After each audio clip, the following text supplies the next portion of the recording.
Bonjour à tous. L'examen approfondi du budget 2021 a permis aux députés de l'opposition de relever de nombreux manquements et incongruités dans la répartition des ressources financières et leur attribution aux institutions et administrations publiques. Selon le député SDF Jean-Michel Nithieu, le projet de loi des finances en 2021 ne tient pas compte de la situation extrêmement préoccupante dans les deux régions en guerre du Nord-Ouest et du Sud-Ouest, sur près de 130 milliards de francs CFA consacrés aux interventions en investissement et aux participations de l'État dans les réhabilitations et restructurations. La fraction réservée aux régions en guerre n'est pas définie et l'allocation budgétaire consacrée au comité de désarmement est insignifiante, selon le député SDF, compte tenu de la gravité de la situation des opérations dans ces deux régions. Alors que le pays est en pleine récession économique, ce parlementaire s'inquiète de l'élaboration du budget 2021 ayant un caractère profondément jouissif, socialement indigeste et économiquement inconséquent en pleine pandémie du Covid-19. À titre d'illustration, le député SDF note que les frais de représentation, de mission, de réception et de cérémonie passent de 58,5 milliards de francs CFA à près de 70 milliards de francs CFA, soit une augmentation de 12 milliards qui est supérieure au budget du ministère des Affaires sociales. Ces frais de mission de réception représentent 3 fois le budget de l'Assemblée nationale est plus du double du budget du ministère de l'administration territoriale. Sur la décentralisation, c'est le député PCRN Cabral Libye qui tense le gouvernement sur la dotation générale de la décentralisation, alors que dans les annexes du projet de loi des finances en 2021, 18% du budget doit être consacré. C'est environ 875 milliards de francs CFA prévus pour la décentralisation. Le député Cabral Libye constate que seuls 232 milliards seront mis à la disposition des collectivités territoriales décentralisées. 65% du montant resteront entre les mains du gouvernement au motif que les collectivités seraient incapables de disposer de certaines compétences. Pour le président national du PCRN, c'est une grave violation de la loi qui s'ajoute à une autre incongruité concernant le plafonnement du fonds destiné à l'entretien routier. Pourtant, selon Cabral, des textes de loi l'interdisent depuis 1996. Les députés PCRN et SDF ont appelé au renvoi du budget, mais il a été adopté en l'état à l'Assemblée nationale avant d'être transféré au Sénat. Dès lors, comment expliquer une telle controverse dans la répartition des ressources budgétaires pour l'année 2021? Pourquoi les zones d'ombre persistent sur la gestion financière de la crise sanitaire au moment où le Cameroun fait face à une résurgence de la pandémie du Covid-19, 2000 nouveaux cas enregistrés en l'espace d'un mois?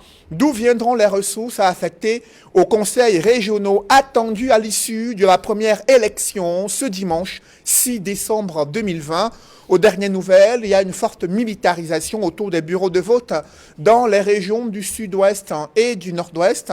Seuls les conseillers municipaux et chefs traditionnels font partie du collège électoral appelé à élire les tout premiers conseillers régionaux du Cameroun. Le RDPC, le PCRN, l'UNDP, le FSNC, l'UPC et d'autres formations politiques sont en compétition pour ce scrutin aux enjeux politiques décisifs pour la vie politique du pays. Ces problématiques majeures de l'actualité constituent le statut de droit de réponse. Mesdames, Messieurs, bienvenue dans cette émission où le choc des idées fait jaillir la lumière. Et pour cette nouvelle édition de droit de réponse, je reçois sur ce plateau Maître Roland Diou. Bonjour. Bonjour Monsieur Noufélé, bonjour à mes copanélistes, bonjour aux téléspectateurs et aux nombreux militants du mouvement pour la renaissance du Cameroun. J'aimerais en particulier adresser toute ma solidarité à tous les prisonniers d'opinion, le professeur Maurice Kamto, le président élu, injustement assigné de fait à résidence, tous les camarades qui sont dans les prisons du Cameroun, même comme on peut observer qu'il y a quelques-uns qui ont pu goûter à la liberté ces derniers jours. J'aimerais également saluer tous les combattants de la liberté, au rang desquels les avocats, ceux-là même qui se battent chaque jour aux côtés de tous ceux qui sont privés de leurs droits fondamentaux, j'aimerais particulièrement avoir une pensée pour les membres du collectif des avocats, Maître Sylvain Swop, avec à sa tête Maître Méli et tous les autres confrères qui, sans relâche, travaillent à ce que cet État, qui était jadis un État de droit en construction, qui se transforme chaque jour en un État de non-droit et d'injustice, ne puisse pas avoir raison sur nos libertés fondamentales. Vous êtes secrétaire national du MRC chargé des affaires juridiques et judiciaires. En face de vous, dans cette émission Droit de réponse, c'est Joseph René Mboutouzé. Bonjour. Oui, bonjour Cédric. Je précise que vous êtes expert en management public, homme politique, fervent partisan du renouveau du chef de l'État et militant du RDPC. Merci d'être avec nous ce dimanche. Oui, c'est moi qui vous remercie de m'avoir convié à l'exercice de ce dimanche. Effectivement, je suis spécialiste dans les questions de management public, diplômé de l'Institut supérieur de management public. Je suis militant RDPC à la section RDPC du dialogue octroi à Moyo-Moussala. Et je suis défenseur à titre totalement inclusif du président Paul Biya. On en parlera justement des politiques publiques du gouvernement dans cette émission. Sur le plateau de Droit de réponse, c'est l'un des conseils juridiques de l'Union des populations du Cameroun. Il est aussi avocat au barreau du Cameroun, Maître Simon-Serge Kakak. Bonjour. Bonjour Cédric Noufélé, bonjour à tous les copanélistes. Bonjour aux nombreux téléspectateurs de Kinos Télévision qui suivent ce précieux programme. Mais surtout, permettez-moi de saluer tous les militants de l'Union des populations du Cameroun qui préparent activement, j'allais dire, le comité directeur qui va siéger le 2 décembre prochain. Et naturellement, permettez-moi de saluer tous les candidats de l'Union des populations du Cameroun au régional. Parce que, soit dit en passant, l'Union des populations du Cameroun a présenté des listes dans 3 départements, le Nord-Wekele, la Sanaga maritime et le Vouri. Donc je profite de cette tribune pour saluer la tête de liste de l'Union des populations du Cameroun dans le Nord-Wekele, le grand banquier Pierre-Étienne Tam II. Je salue également la tête de liste de l'UPC dans la Sanaga maritime, Jacques Eder Yetembote. Et naturellement, je salue le camarade Salomon Douala Palais, qui est tête de liste de l'UPC dans le Vouri. Après vous, Maître Simon-Serge Kakak, il est éditorialiste au quotidien La Nouvelle Expression, consultant sur droit de réponse.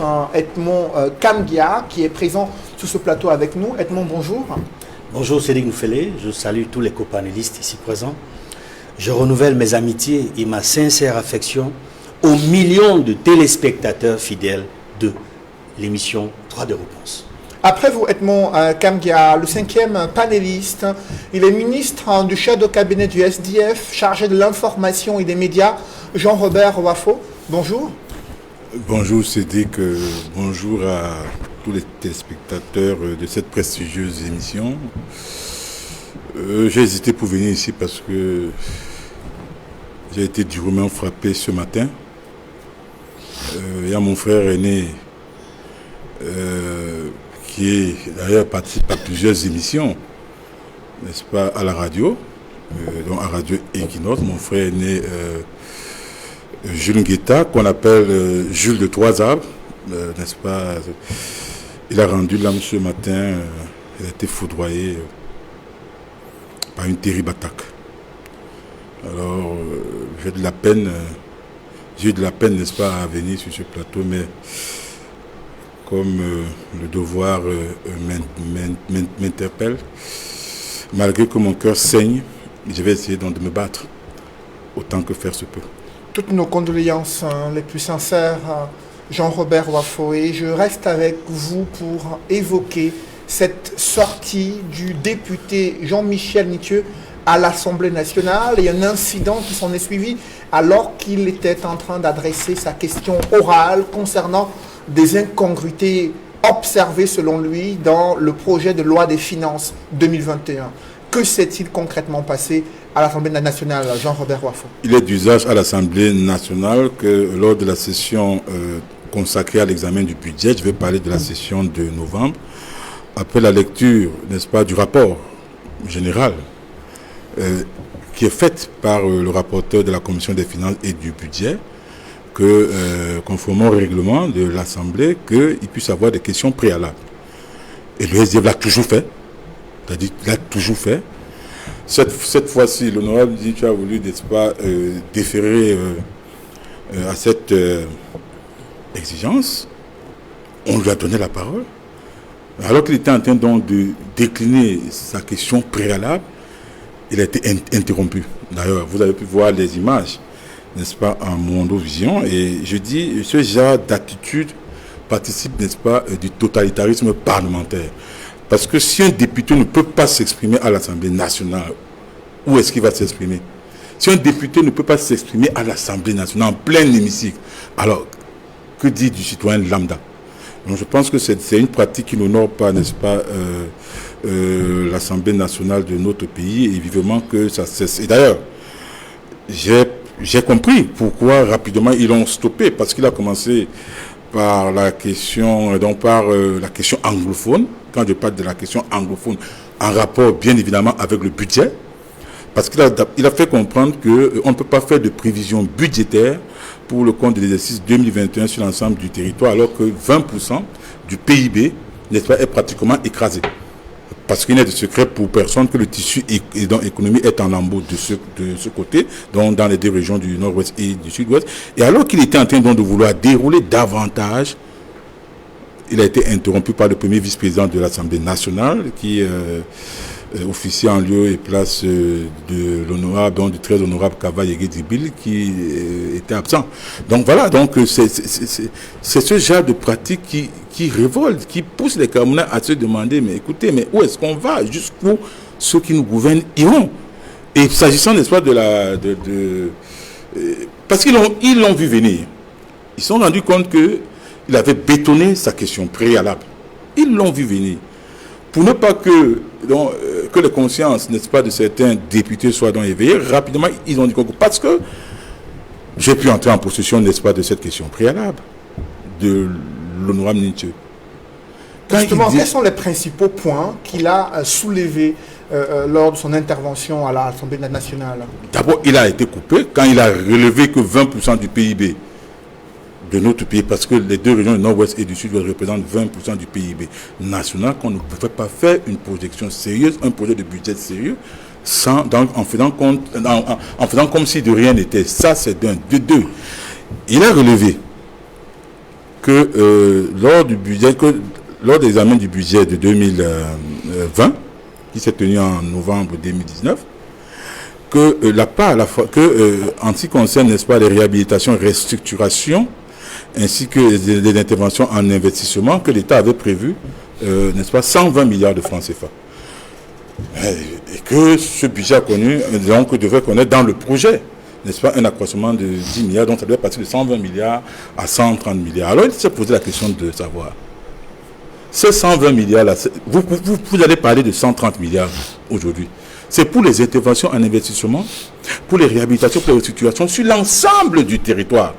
Mais quelle est la fraction réservée spécifiquement aux deux régions du nord-ouest et du sud-ouest? Ils n'ont pas pu le faire. De deux, il a posé la question de savoir, vous parlez de restructuration et de réhabilitation dans le nord-ouest et le sud-ouest. Ce n'est pas possible. À partir du moment où on a encore en mémoire, n'est-ce pas, le coordonnateur du plan pour la reconstruction du nord-ouest et du sud-ouest, je parle donc du ministre Paul Tasson, qui n'a pas pu enterrer sa belle-mère de 108 ans dans le Lébi Alem.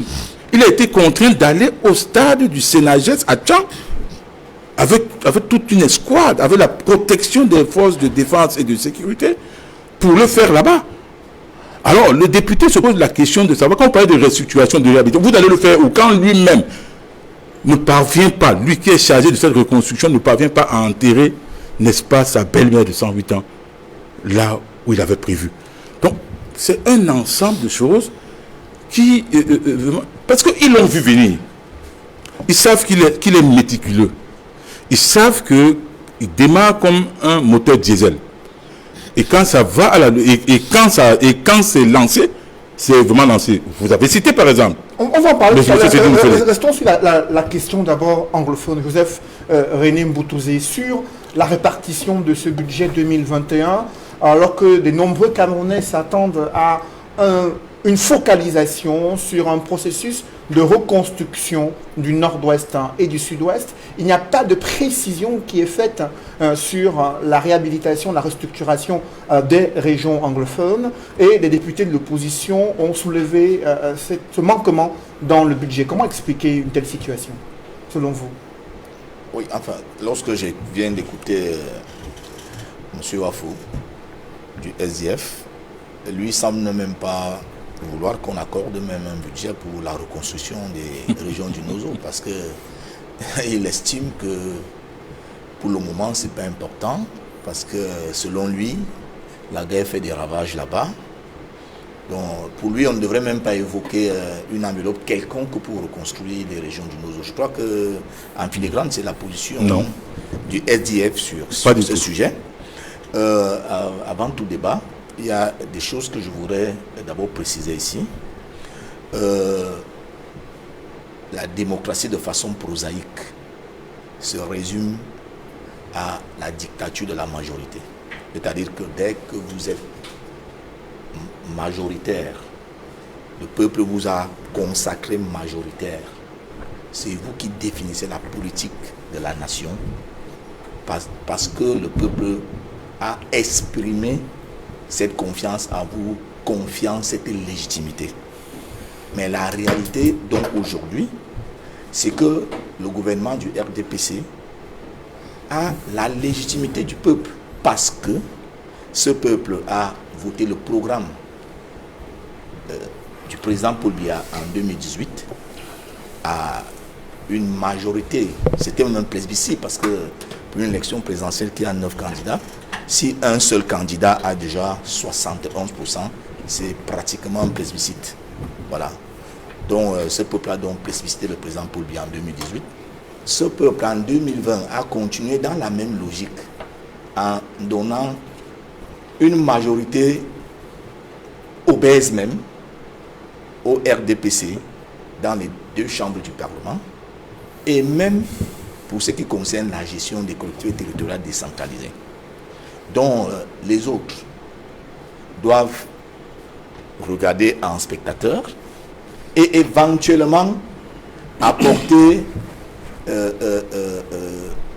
comment je vais dire, une plus-value en termes de conseils, en termes d'évaluation, mais ils ne peuvent pas s'opposer comme ni des donneurs de leçons, ni des gens qui pensent qu'ils peuvent avoir une voix qui peut influencer les actions du gouvernement qui sont conformes à la politique des grandes opportunités du président Paul Biya, que le peuple a validé. Mais Joseph René, on est sur la question Ils ne peuvent pas, de 130 milliards de francs CFA. C'était un préalable. Je vous en prie. Voilà. Le gouvernement prévoit 130 milliards de francs CFA pour la réhabilitation, la restructuration, les investissements de l'État dans ce domaine précis. Mais dans cette enveloppe budgétaire, aucune précision n'est faite sur la part réservée pour la reconstruction du nord-ouest et du sud-ouest. Est-ce que cette absence de précision est un indicateur de ce que la situation sécuritaire ne permet pas pour le moment au gouvernement de pouvoir se lancer dans ce projet qu'il a annoncé en 2020? Non, Cédric, j'ai déjà dit ici, dans cette même chaîne de télévision Equinox, qu'il n'y a pas de guerre dans les régions du nord-est et du sud-ouest. J'ai exprimé ici, de façon aiguë et pointue, que les forces de l'ordre qui sont dans ces régions sont là-bas pour faire ce qu'on appelle le maintien de l'ordre renforcé. Et j'avais à cette occasion dit que s'il y avait la guerre dans ces régions, l'armée n'a pas pour rôle de faire le maintien de l'ordre. Le déploiement de l'armée, de ces forces spéciales dans ces régions. Voilà. Est-ce que cela a pour but de faire du maintien de l'ordre? Voilà, Cédric. Dans un premier temps, il y a eu ce qu'on a appelé le maintien de l'ordre, tout court. Mais lorsque dans la mission de maintien de l'ordre, les forces de défense camerounaises ont constaté que certains fauteurs de troubles d'en face utilisaient des armes de guerre. Alors nous sommes passés dans ce qu'on qualifie de maintien de l'ordre renforcé, qui peut maintenant utiliser les forces de deuxième et même de troisième catégorie. Et je vous avais dit, pour le prouver, que s'il y avait effectivement guerre dans les régions du Nozo, l'armée devait déployer tout son arsenal de guerre. Vous savez que l'armée camerounaise a des hélicoptères de combat, a des chars et tout ça. Est-ce que vous avez vu ce matériel de guerre? Vous ne pouvez pas dire que l'armée camerounaise mène une guerre au Nozo et tout le matériel de guerre qui peut donc permettre de pouvoir gagner et vaincre l'ennemi se regroupe donc à Yaoundé. Ce n'est pas possible. Parce que, pour le moment, on ne peut pas dire que l'armée va engager une guerre contre son peuple. Lorsque les gens parlent de guerre au Nozo, ça signifie quoi? Que l'armée se met en guerre avec une fraction de son peuple, ce qui n'est pas possible. Mais maintenant, s'il y a des délinquants, des bandits qui sèment la terreur dans ces régions, il faut bien que les forces de défense soient là pour sécuriser la région. Et c'est le rôle actuel de ces forces de défense là-bas. Maintenant, pour ce qui est de la construction de ces régions, avant même le budget 2020, vous savez qu'il y a une enveloppe qui avait été consacrée pour la reconstruction de ces régions. M. Wafou a évoqué le ministre Tasson. Son rôle, c'était quoi? Il a de la ressource qui lui permet de faire cette reconstruction du Nozo. Non, mais c'était 120 milliards de francs CFA pour le compte de l'exercice 2020. Et justement, l'honorable demande qu'on lui dise d'abord, qu'on dise à la représentation nationale d'abord ce qu'on a fait de ces 120 millions de francs, de ces 120 milliards de francs CFA pour l'augmenter à près de 10 milliards de francs CFA. Et contrairement à ce que vous avez dit, monsieur Wafo, Monsieur Wafo, il y a des choses que vous devez absolument savoir. C'est que le budget programme est pluriannuel.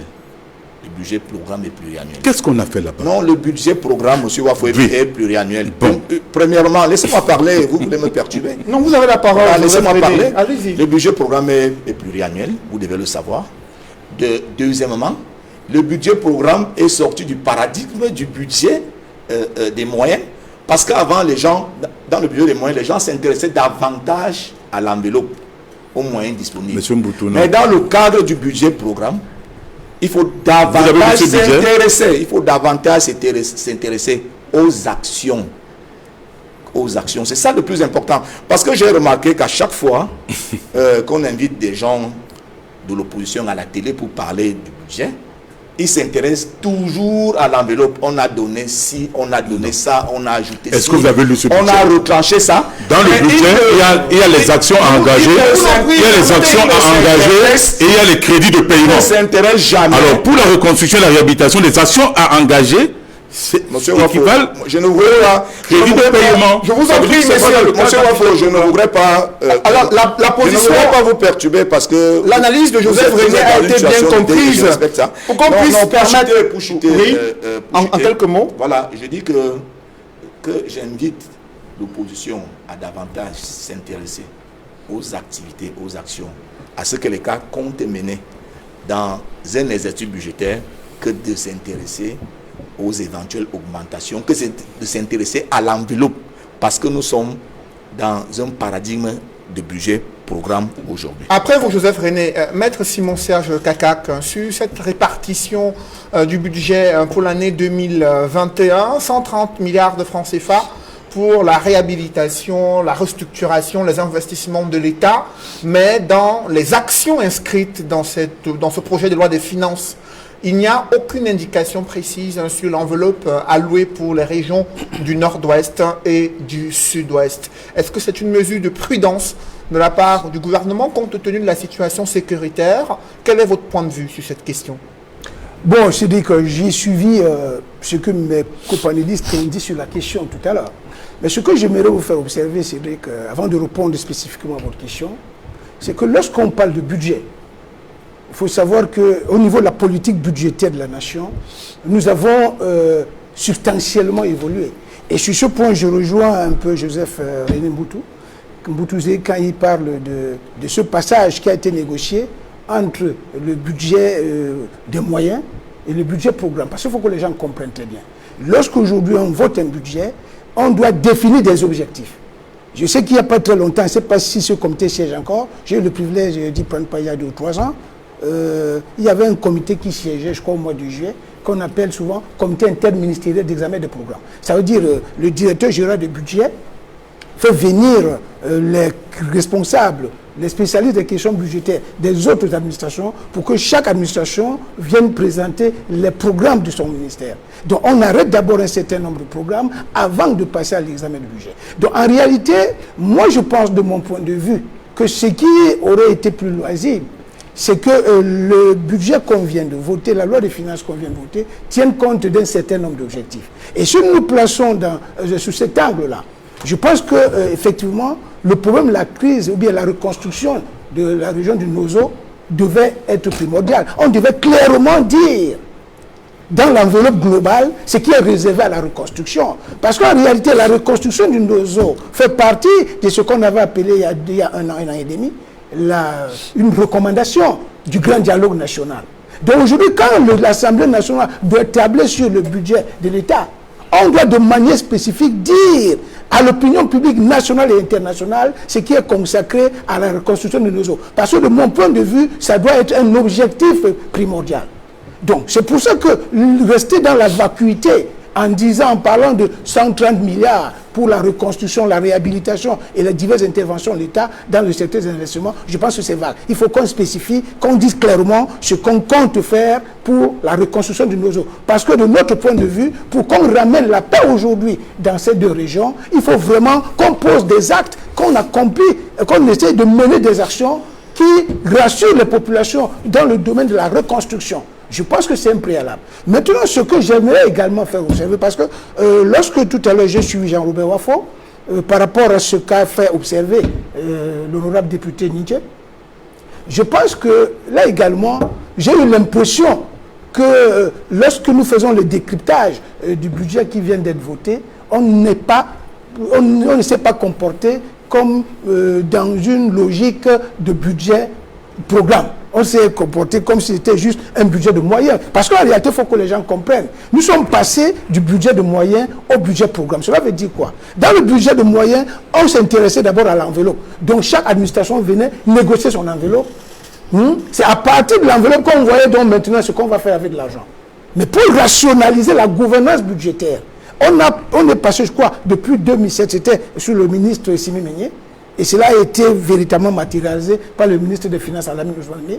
Nous sommes passés du budget de moyens au budget programme. Budget programme veut dire que vous définissez les objectifs. Donc, c'est à partir des objectifs qu'on vous alloue une enveloppe. Mais lorsque nous décryptons ce qui vient de se passer à l'Assemblée nationale, on a le sentiment et même la conviction que nous ne sommes pas sortis de la posture de budget de moyens.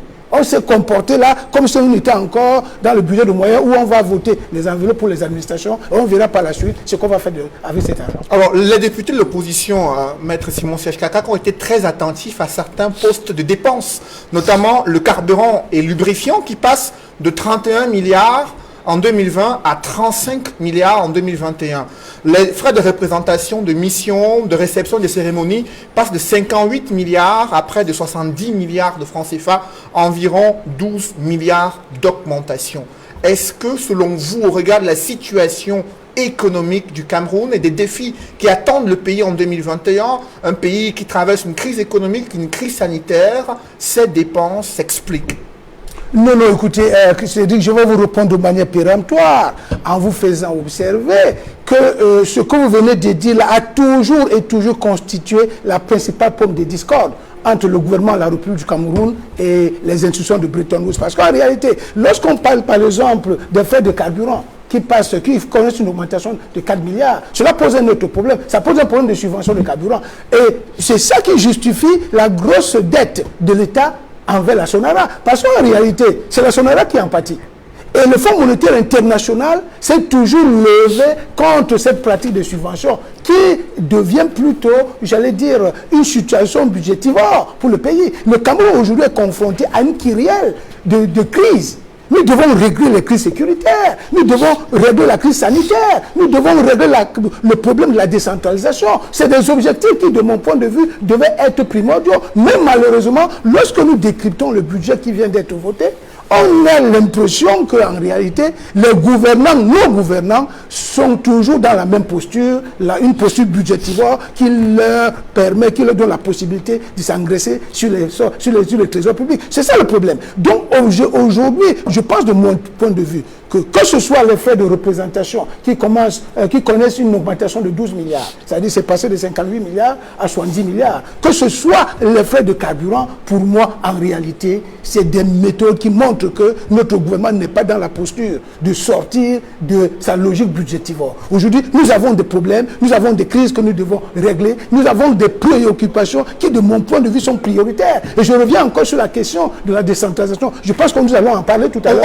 Mais j'ai le sentiment, lorsque nous regardons ce qui vient de se passer avec ce budget, que nos gouvernements ne sont pas dans cette logique. Après vous, Edmond Kamdia, sur l'élaboration de ce budget, les dépenses pour les frais de représentation, de cérémonie et de réception qui sont passés de 58 à 70 milliards de francs CFA, soit une augmentation de 12 milliards. C'est supérieur au budget du ministère des Affaires sociales. C'est 3 fois le budget de l'Assemblée nationale et bien plus important que le budget du ministère de l'Administration territoriale. Comment expliquer une telle situation ?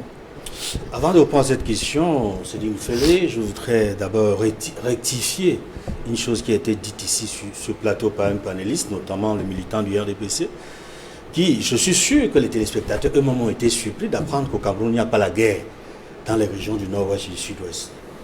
Il y a effectivement, depuis 3 ans, une guerre entre les forces de défense et de sécurité et des groupes armés séparatistes dans les régions du Nord-Ouest et du Sud-Ouest. Je dis bien depuis 3 ans.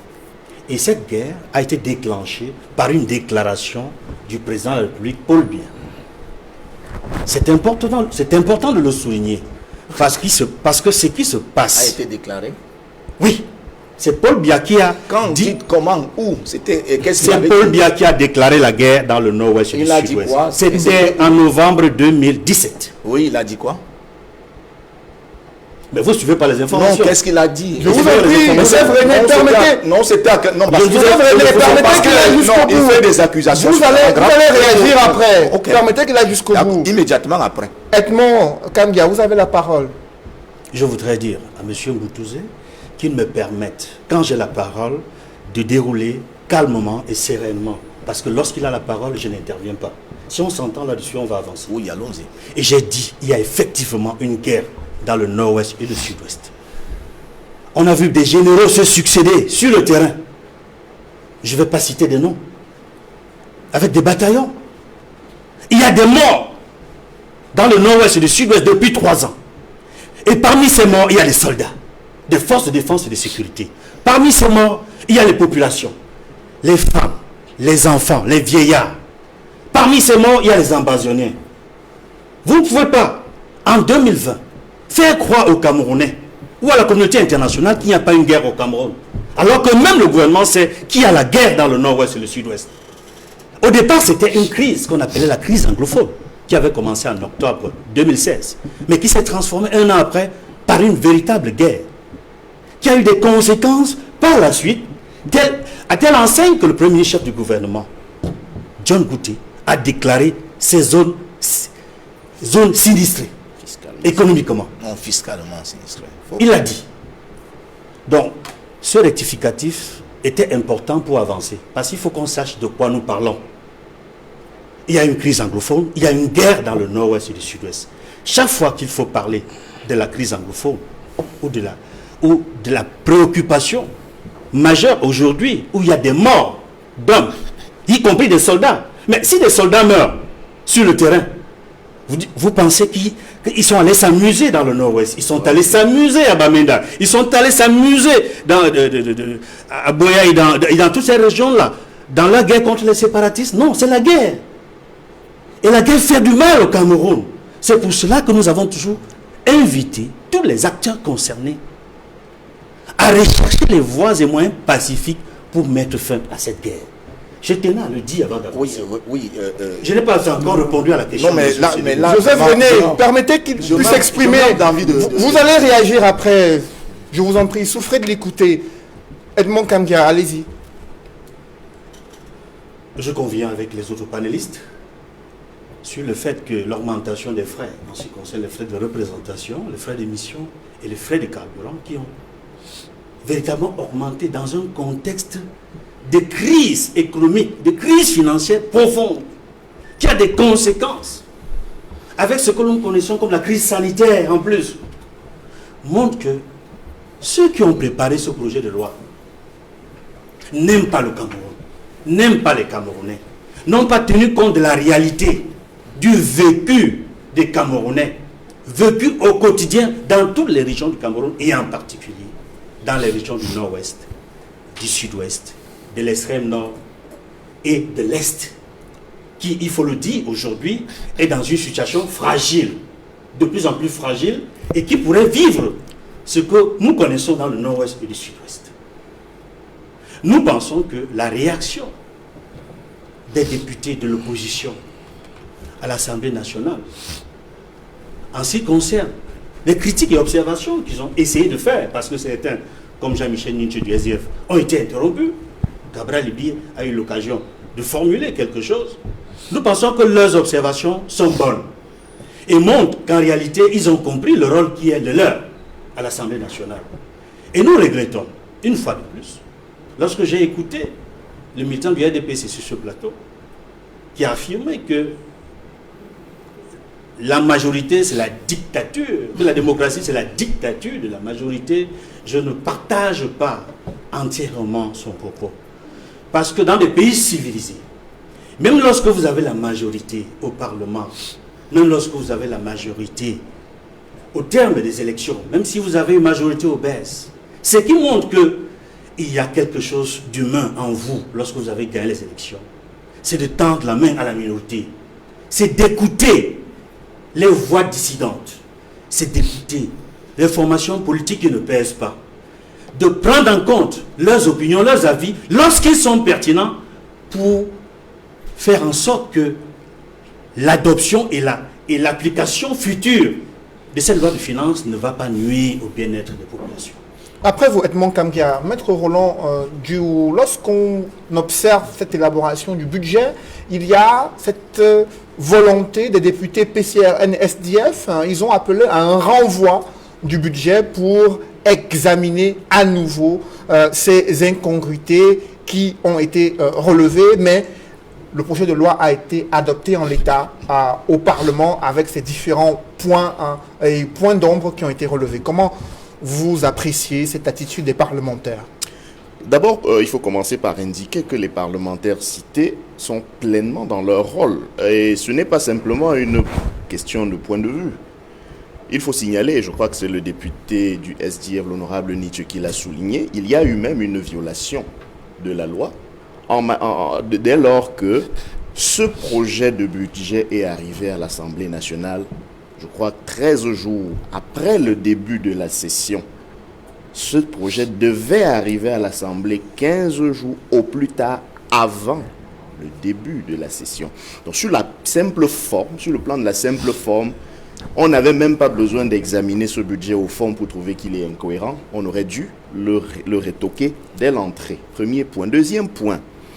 Vous me permettrez de me servir des échanges qui ont eu lieu précédemment pour montrer à mes chers compatriotes, aux Camerounais, quelle est la conception que se fait ceux qui aujourd'hui président par effraction aux destinées de notre pays.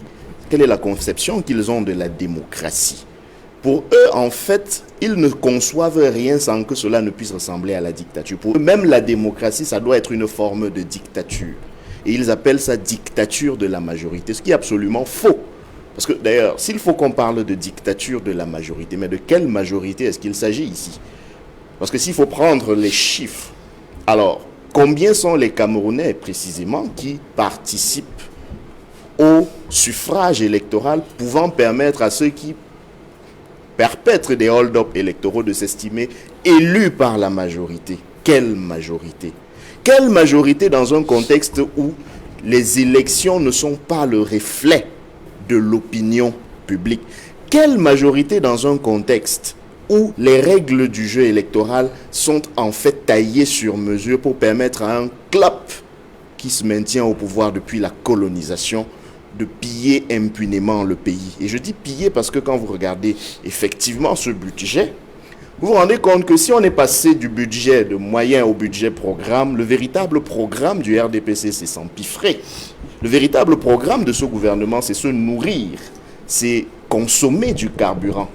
Parce que, excusez-moi, je suis tout à fait d'accord avec les développements qui ont été faits précédemment, notamment ceux de Maître Kakak, qui précisait la notion de budget programme. Mais, et je peux me tromper, seulement, ce n'est pas parce qu'on parle de budget programme qu'un programme n'appelle pas des activités et donc des emplois précis avec des ressources allouées. La question principale, c'est celle de savoir comment est-ce qu'on élabore désormais le budget. Quand on est dans une logique de budget programme, on n'élabore plus le budget seulement sur la base des enveloppes, je suis d'accord avec vous. On élabore le budget sur la base des programmes, c'est-à-dire que ce sont les programmes qui déterminent les enveloppes. On a fait passer l'enveloppe budgétaire non plus au premier plan, mais simplement au second plan. On n'a pas dit qu'elle a disparu. La notion d'enveloppe persiste. C'est d'ailleurs pour ça que le budget est toujours présenté en ces rubriques-là. On présente encore le budget en indiquant quelle est la part qui sera réservée, par exemple, au fonctionnement, à l'Assemblée nationale, dans les ministères, etc. Donc, là, ce qui a véritablement changé dans le paradigme, c'est qu'on invite les acteurs qui participent à l'élaboration du budget à présenter d'abord des programmes, des objectifs, avant d'indiquer quels seront les moyens qui seront affectés à l'accomplissement ou à la réalisation de ces programmes ou objectifs.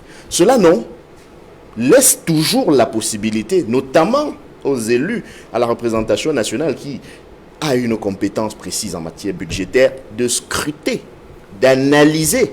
Si on est obligé de constater qu'en fait de programme, on est sur notre fin, il va quand même rester à ces parlementaires-là d'analyser les enveloppes qui ont été proposées, parce que c'est quand même de ça qu'il est question, c'est ça qui va être adopté une fois que la relecture sera faite au Sénat, promulguée.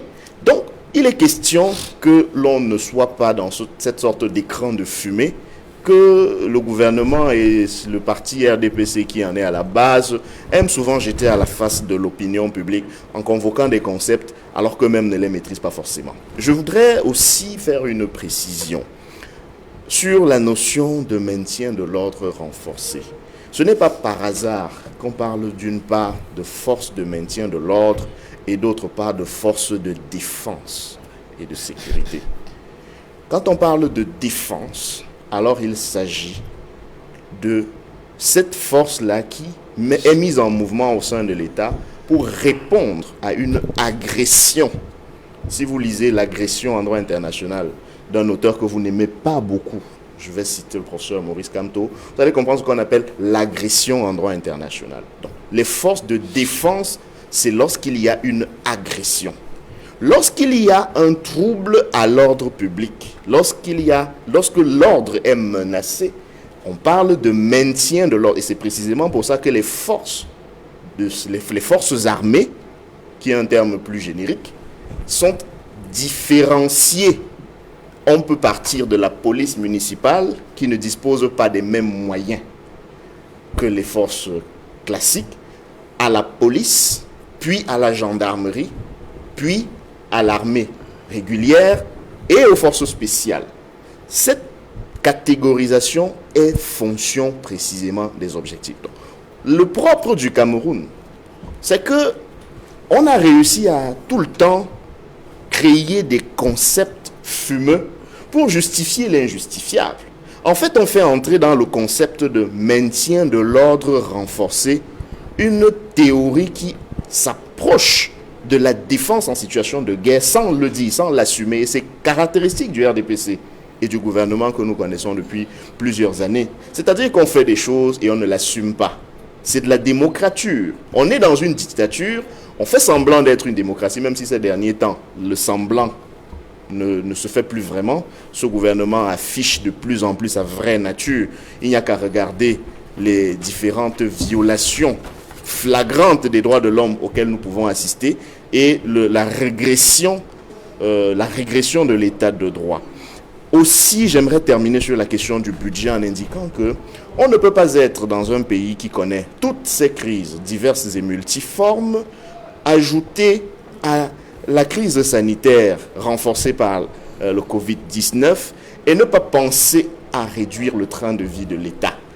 Les budgets de représentation, de carburant, de séminaires, etc., dont il est question, sont en fait liés au train de vie de l'État.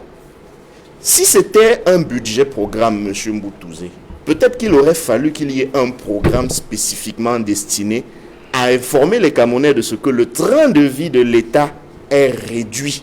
Et donc, on aurait eu non pas une enveloppe budgétaire qui s'accroît, mais plutôt qui se restreint. Surtout qu'il y a d'autres priorités. Et je crois que quand on parlera de la crise sanitaire tout à l'heure, on pourra peut-être toucher du doigt les points sur lesquels on peut faire mieux que simplement dépenser du carburant.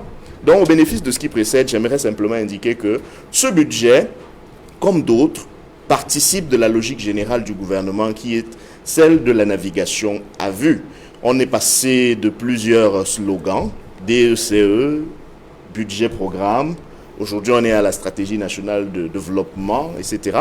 Mais dans le fond, on se demande toujours où est-ce que nous amènent ceux qui, par effraction, ont les commandes de notre pays entre leurs mains. Après vous, Roland Dio, Joseph René Mboutouzé, sur cette dépense pour le carburant, pour les frais de cérémonie, de représentation, est-ce que c'est le plus important dans un contexte où un pays fait face à un conflit armé dans le nord-ouest et le sud-ouest, deux régions économiquement sinistrées, plus celle de l'extrême nord, elle aussi sinistrée du fait de la lutte contre le terrorisme, contre Boko Haram, et un niveau de vie des populations qui se dégrade au fil des années avec une crise sanitaire ayant eu un impact sur l'emploi. Faut-il augmenter le budget pour le carburant, pour les frais de cérémonie, ou alors s'intéresser davantage aux conditions de vie des populations?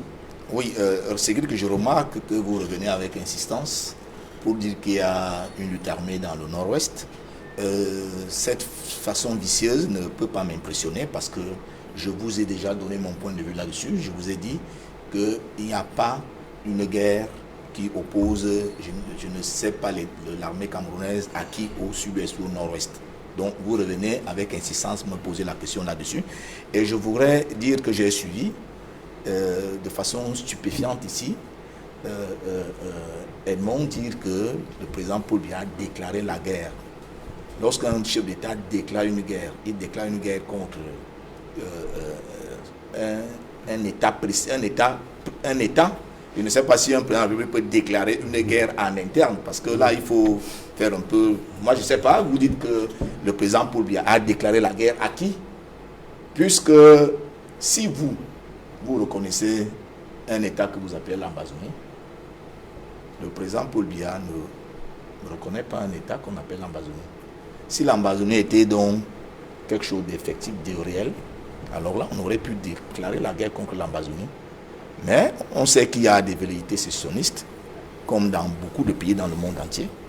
Et lorsque les actions sécessionnistes s'accompagnent des actions de terrorisme, alors l'État peut utiliser les forces de défense pour maintenir la paix dans ces régions-là. Et c'est pour cela que les militaires, les gendarmes et les policiers peuvent donc se retrouver dans cette guerre, parce que j'ai bien dit, peut-être que monsieur Séou Diéou a une mémoire sélective, j'ai bien dit que lorsque les gens qui posent des actes de trouble utilisent des armes de guerre, alors pour faire le maintien de l'ordre, il faut aussi des forces qui peuvent les empêcher à utiliser des armes de guerre contre les populations. Le Cameroun n'est pas le premier pays où il y a du terrorisme sécessionniste. Donc voilà. Donc je voudrais demander à M. Kamga vraiment de retirer ce genre de paroles, parce que si beaucoup de gens estiment que Equinox a souvent des positions qui sont des positions qui ne sont pas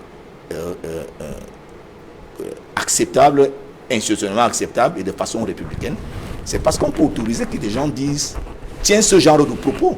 Vous ne pouvez pas dire que le président de la République a déclaré la guerre. À qui? En 2017. C'est suffisamment grave et je ne peux pas laisser passer ça. Il fallait que je le dise, que je le dénonce.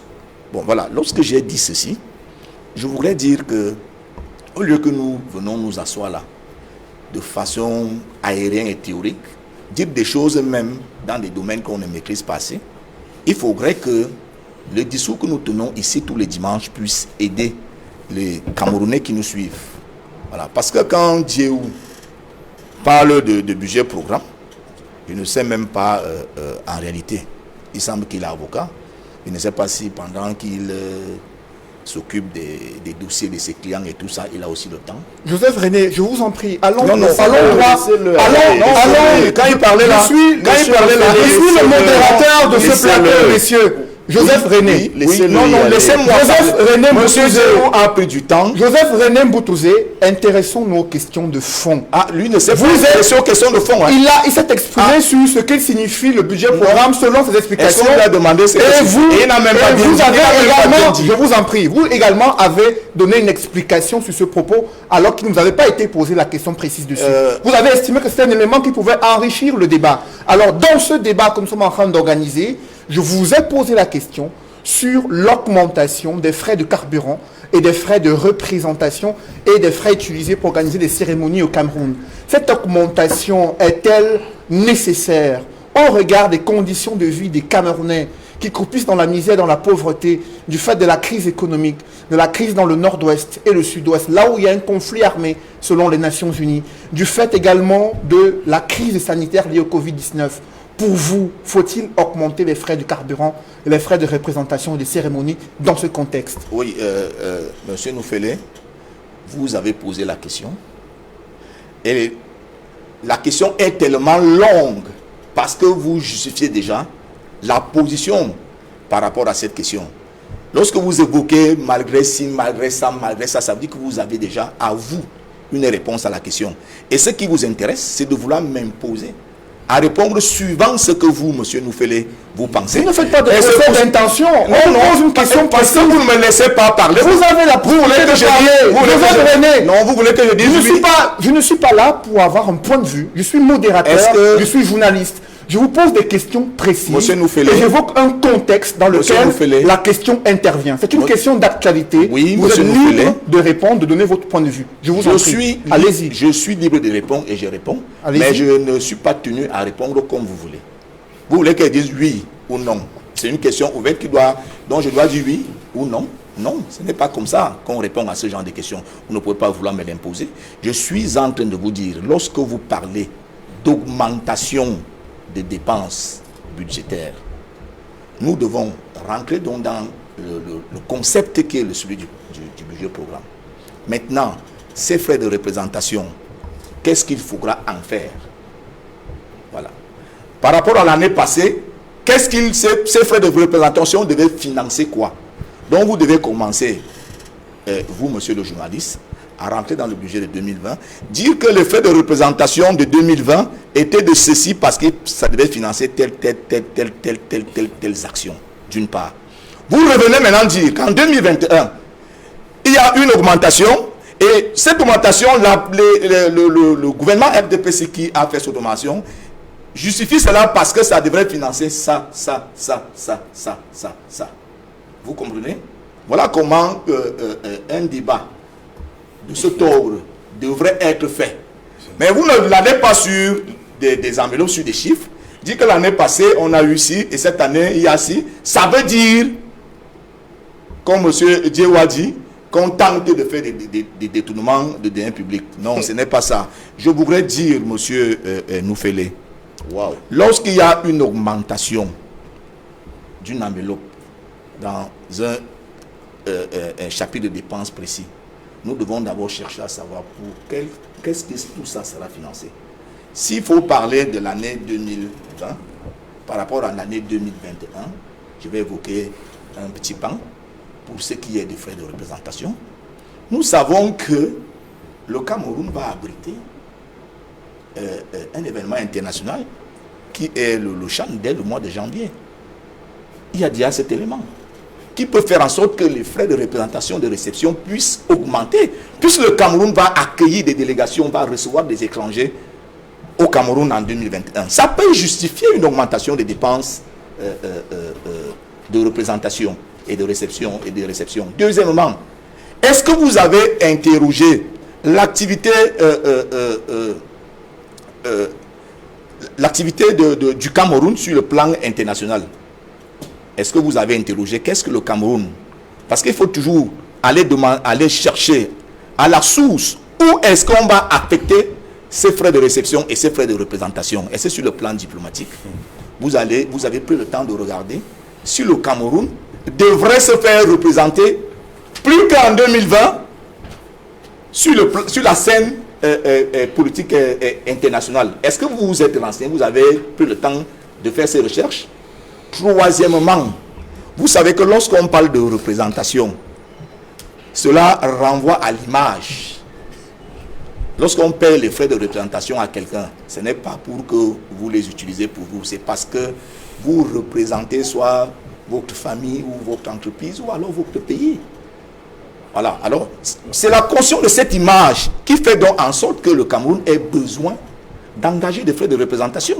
Et cela va dans l'activité diplomatique du Cameroun, dans les grands événements internationaux que le Cameroun doit organiser, dans les grands événements que le Cameroun peut avoir à organiser en 2021 et qui nécessiterait que nous ayons des étrangers qui viennent au Cameroun pour que ces dépenses soient effectuées. C'est comme ça, c'est cette analyse-là qu'il faut faire d'une augmentation des dépenses budgétaires. On ne fait pas une analyse comparée simplement entre ce qui le montant qu'on a alloué en 2020 et le montant qu'on alloue en 2021. Cette façon simpliste-là ne peut pas être acceptée. Et pour chuter, lorsqu'on est dans des problématiques budgétaires, voilà, moi je voudrais que, puisque l'opposition ne peut pas pour le moment décider du budget du Cameroun, parce que le RDPC est majoritaire à l'Assemblée nationale, n'en est déplaise. Tout ce que l'opposition devrait faire, c'est que lorsque le budget est voté, il y a un triptyque qui devrait les intéresser. Première chose, ce qu'on appelle l'imputabilité. Est-ce qu'ils doivent regarder qui sont les responsables de la gestion de ce budget et comment ils vont se comporter tout au long de l'année 2020 lorsque ce budget devra être exécuté. La deuxième chose, c'est des problématiques de reddition des comptes. Est-ce que nous avions suffisamment d'éléments qui devraient contraindre les exécutants de ce budget à pouvoir rendre compte au peuple? Voilà, ce sont ces positions de pression que l'opposition devrait organiser. Et la troisième chose, est-ce qu'en fin de compte, les objectifs qui ont été fixés en amont pour pouvoir voter ce budget ont été atteints en fin de compte? Parce que s'ils s'arrêtent sur que non, on n'aurait pas dû donner si, ils ne peuvent rien changer. Ils ne peuvent pas changer. Par contre, ce qu'ils peuvent modifier, c'est le comportement des acteurs qui utilisent ou alors qui mettent en œuvre ce budget de manière à le faire pour que les objectifs qui ont été fixés pour ce budget-là soient atteints. Alors, j'aimerais préciser, Joseph René Mboutozé, sur Equinox Télévision, il n'y a pas de parti pris pour un groupe politique ou autre groupe de pression. Nous sommes une chaîne républicaine et indépendante. Nous donnons la parole à tous les acteurs politiques et sur la question de la crise anglophone, tous les acteurs qui comptent au Cameroun donnent leur point de vue. Et en novembre 2017, le président de la République à l'aéroport a déclaré la guerre contre les groupes armés séparatistes dans le nord-ouest et le sud-ouest qui avaient déjà commis des actes terroristes contre les forces armées.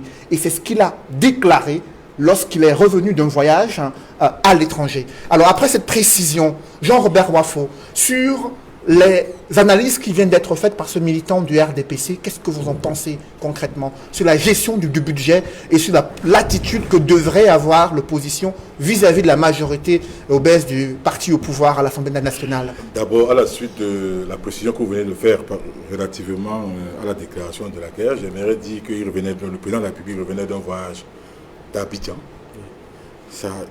C'était pour apporter de l'eau. Et c'était à l'aéroport de Simalène.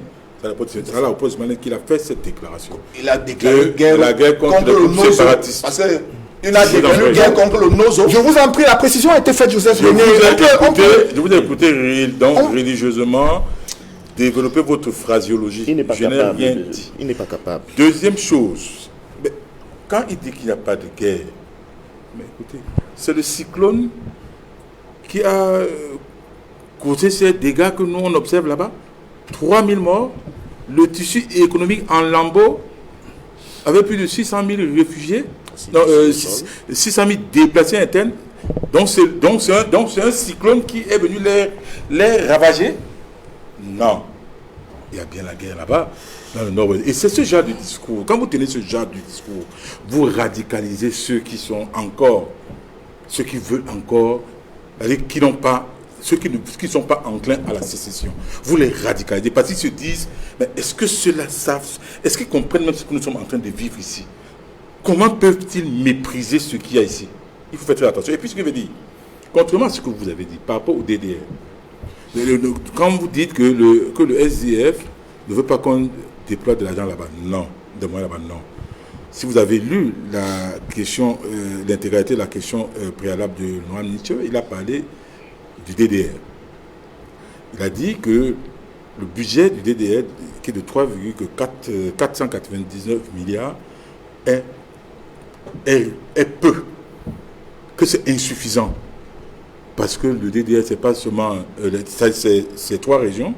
C'est l'extrême nord, c'est le nord-ouest et c'est le sud-ouest. Effectivement. Et il a dit que sur ces 3,400, donc près de 3 milliards 500 millions de francs CFA, il n'y a que 600 millions de francs CFA qui, en fait, sont affectés à la démobilisation et à la réintégration des ex-combattants.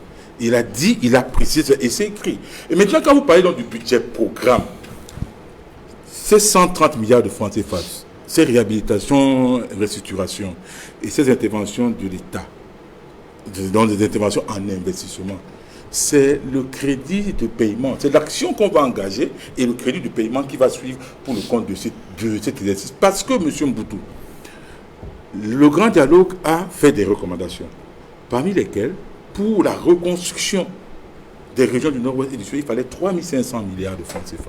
C'était 3500 milliards. Et que dans un premier temps, l'exercice qui suivait, il fallait débloquer au minimum 10%, donc 350 milliards de francs CFA. Mais malheureusement, en 2020, on a débloqué 120 milliards de francs CFA seulement. On ne sait pas ce qu'on a fait de ça. Parce que les 120 milliards de francs CFA, c'est pour la réhabilitation, et la reconstruction ainsi que les interventions en investissement sur tout le territoire national. La fraction du Nozo n'est pas déterminée. Donc, ce n'est pas une question de budget programme. Il faut faire très attention. Maintenant, pour revenir à votre question, monsieur Chérin, les gens veulent justifier l'injustifiable et défendre l'indéfendable. Les frais de réception, de représentation, de cérémonie des fêtes officielles, c'est au Cameroun, ce n'est pas ailleurs. Et on sait ce que c'est. C'est les séminaires, c'est les colloques, c'est les frais de bouche. Comme on dit là, c'est les frais de bouche. Qu'est-ce qui peut justifier que qu'il y ait pu avoir, en 2020, c'était de 58 milliards. Le Covid nous frappe. On suspend, on annule les festivités de la fête nationale du 20 mai, du 8 mars et également, et plusieurs autres fêtes. Alors qu'on sera encore en plein Covid en 2021. Plutôt que de diminuer cette allocation budgétaire, on augmente de 12 milliards de francs CFA. Mais lui, il Est-ce que vous savez, l'organisation du Chan et d'autres ça n'a rien à voir, ça c'est un autre budget. Est-ce que pour vous, c'est un argument qui tient? C'est un autre budget. Il y a le budget du ministère des Sports, il y a tout ça, il y a tout ça. Et puis il y a ce qu'on appelle les dépenses communes. Allez relire le budget. Il y a ce qu'on appelle les dépenses communes. Donc, ça n'a rien à voir avec les frais de représentation, de réception, des cérémonies, des fêtes officielles. Ça n'a rien à voir. C'est la raison pour laquelle l'honorable dit qu'il s'agit d'un budget jouissif. Parce que les 12 milliards d'augmentation sont supérieurs au budget, par exemple, du ministère des Affaires sociales, qui est de 10 milliards de francs CFA. Quand vous voyez, il y a une émission qui passe sur Equinox Télévision, une grosse émission. Regard social. On voit des Camerounais souffrir. des maladies terribles, insoutenables. Mais pendant ce temps, plutôt que d'augmenter le budget du ministère des Affaires sociales, on peut faire plutôt aller augmenter donc de 12 milliards les frais de représentation et de réception et de son... Est-ce que vous savez, monsieur Noufélé, on a fait une évaluation. Est-ce que vous savez que les 70 milliards de francs, de francs CFA, cela représente, n'est-ce pas, le budget du ministère de la Justice, de la Cour suprême et du ministère de la Culture, des Arts et de la Culture réunis.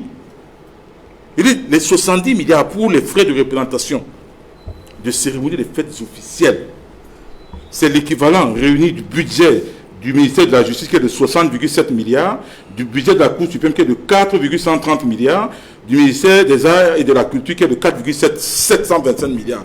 Est-ce que vous savez que ces 70 milliards de francs, c'est 7 fois le budget du ministère des Affaires sociales? C'est ce qu'on va consacrer aux frais de représentation, cérémonie, fêtes officielles.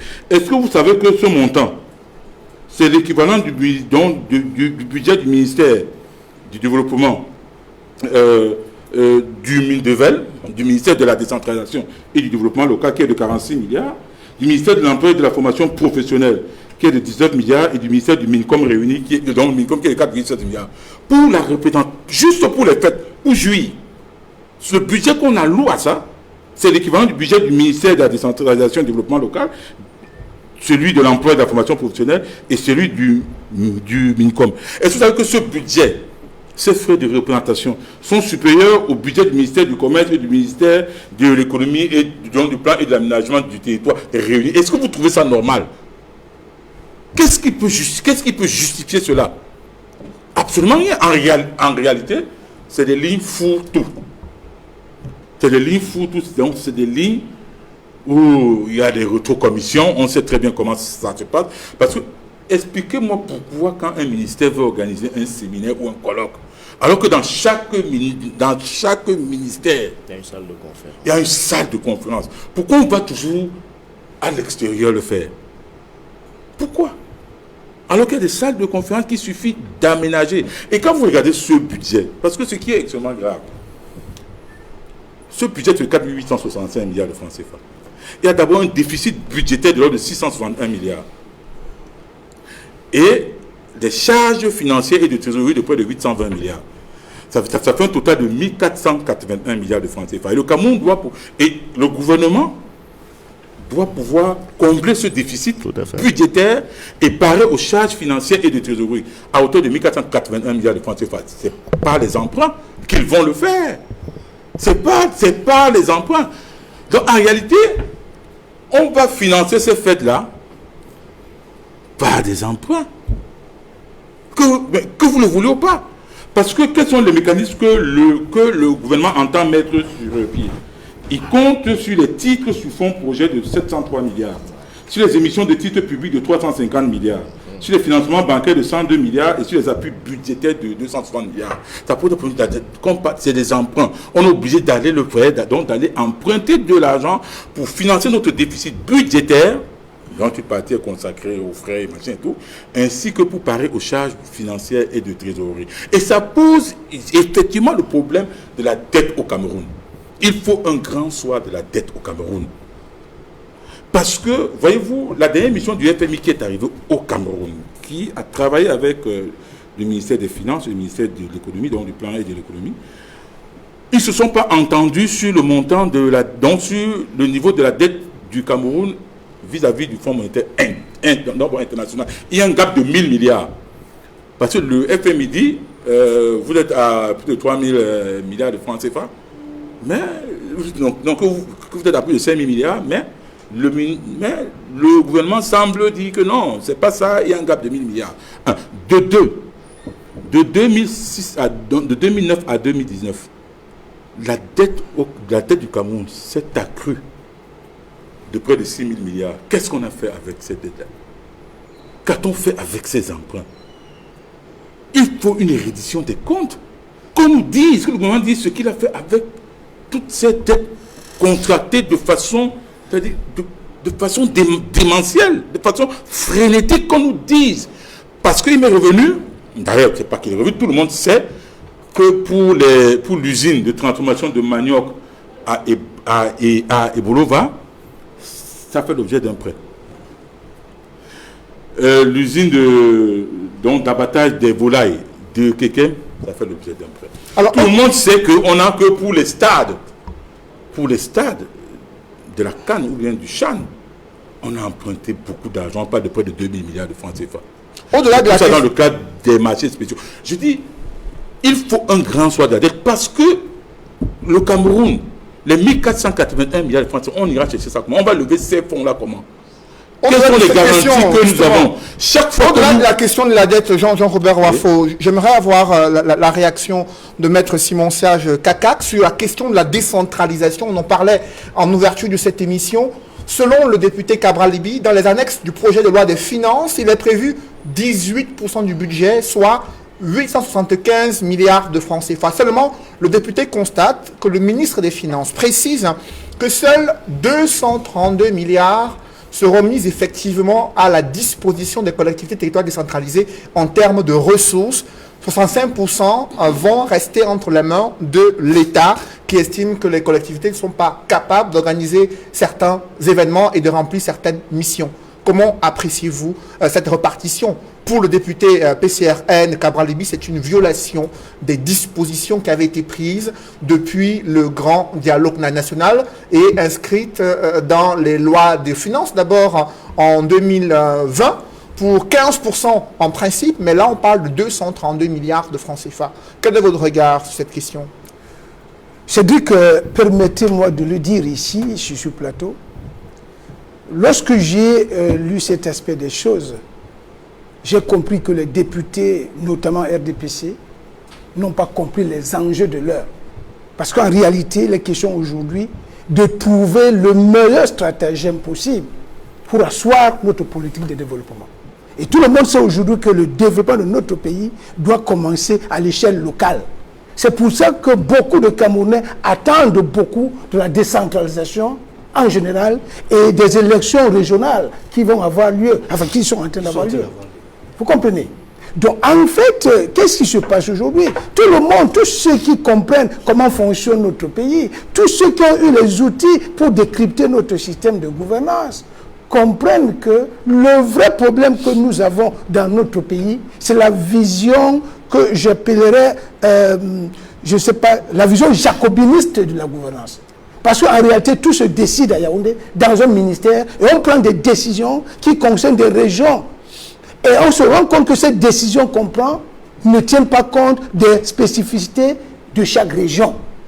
C'est ça le vrai problème. Aujourd'hui, il faut remettre le pouvoir aux élus locaux qui doivent prendre le destin du Cameroun en main. C'est pour ça que beaucoup de Camerounais attendent beaucoup de choses de la décentralisation. Et pour y parvenir, il faut trouver les moyens.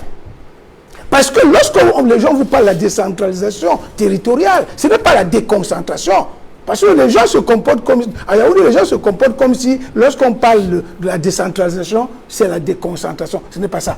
Il faut transférer les compétences à l'échelle locale. Il faut donner le pouvoir aux élus locaux de prendre en main le développement de leur région. C'est de ça qu'il est question. Et lorsqu'on parle de transfert de compétences ici, il faut intégrer que ce transfert de compétences s'accompagne d'un transfert de ressources financières, ressources matérielles et ressources humaines. Il faut qu'on vote de l'argent, on vote un vrai budget pour accompagner cette politique de décentralisation. Parce que c'est à partir de là que nous allons asseoir la véritable politique de développement de notre pays.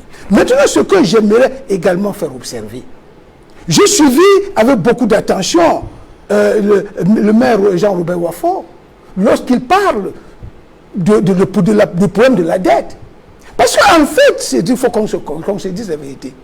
Le pouvoir RDPC, qui est aux affaires depuis plus de 30 ans, nous a installés dans ce qu'on appelle en économie l'économie de la dette, l'économie du surendettement.